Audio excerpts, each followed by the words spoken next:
Blessed day, brethren. Ang topic natin ngayon is ano ang pampatibay sa pagsasama ng mag-asawa.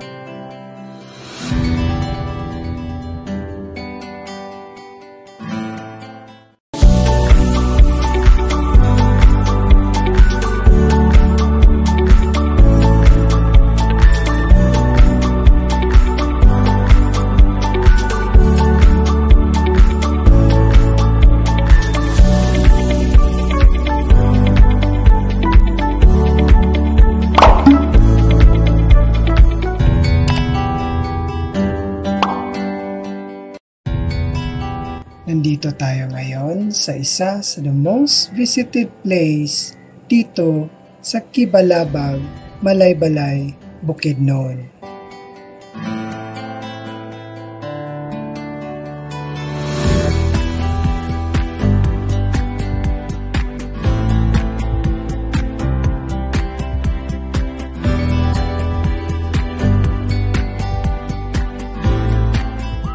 Ang topic natin ngayon, ano ang pampatibay sa pagsasama ng mag-asawa?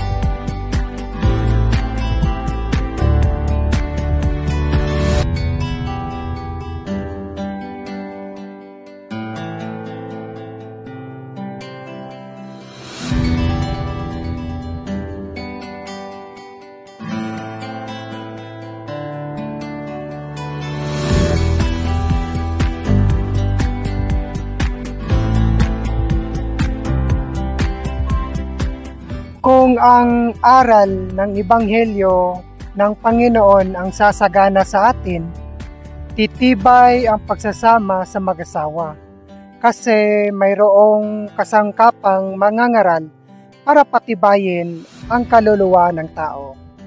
At ang higit sa lahat na ikatitibay ng lahat ng tao, maging pamilya, sambahayan, kaibigan, pagkakapatid, ang pampatibay sa lahat ay basahin natin sa Ephesians 4:16.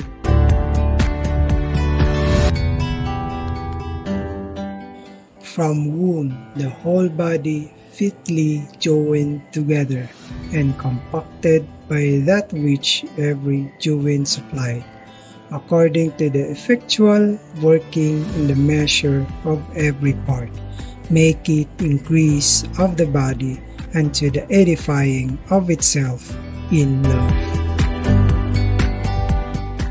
Ang ikatitibay ng lahat ng nasa iglesia ay yung pag-ibig. Una sa lahat, ibigin mo ang Diyos, ibigin mo ang iyong kapwa, ibigin mo ang iyong asawa, anak, kapatid, at ibigin mo pati kaaway. Ang pampatibay ng Diyos sa lahat ng samahan ng iglesia ay ang pag-ibig. Ang pag yun ang nangingibabaw, matibay ang pagsasamahan sa lahat. Ang pag-ibig ay parang buklod na pampatibay. Basahin natin sa Colossians 3:14.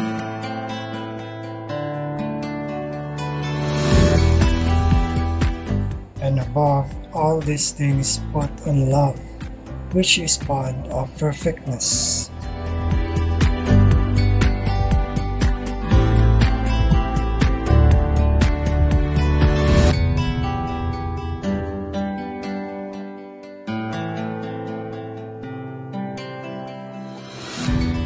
Ang nagpapatibay ay yung pag-ibig.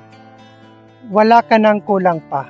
Pagka natutunan ng asawa, anak, magulang, kapatid, bayaw, hipag, ang pagsasama sa ilalim ng pag-ibig na itinuturo ng Biblia.